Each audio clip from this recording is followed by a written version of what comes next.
No niin, Tankko. Nyt taas haastatellaan sua. Tiedätkö mitä?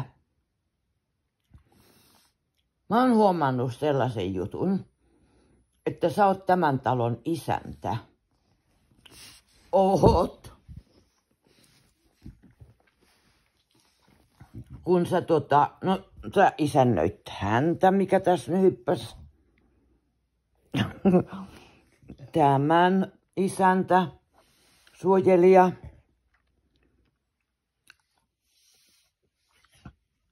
Joo.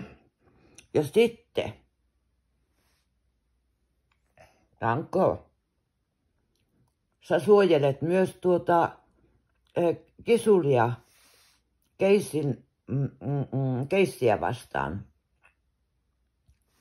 Meet niiden väliin, jos keissi yrittää olla liika läheinen tämän kisulin kanssa. Sä oot semmonen vartija. Oot sä. Henkivartija. No mitäs sä tänään tykkäsit, kun oltiin aamulenkillä? Oliko kiva?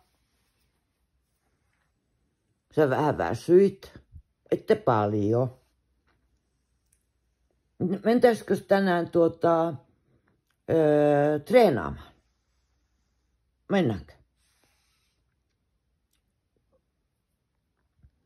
Vai haluaisitko sä mieluiten mennä autolla? Niin. Sillä autolla vois mennä vaikka Impolle. Niin.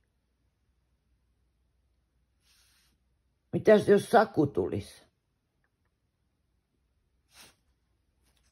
Niin, Saku. Mitäs jos tulisi toi Sissi?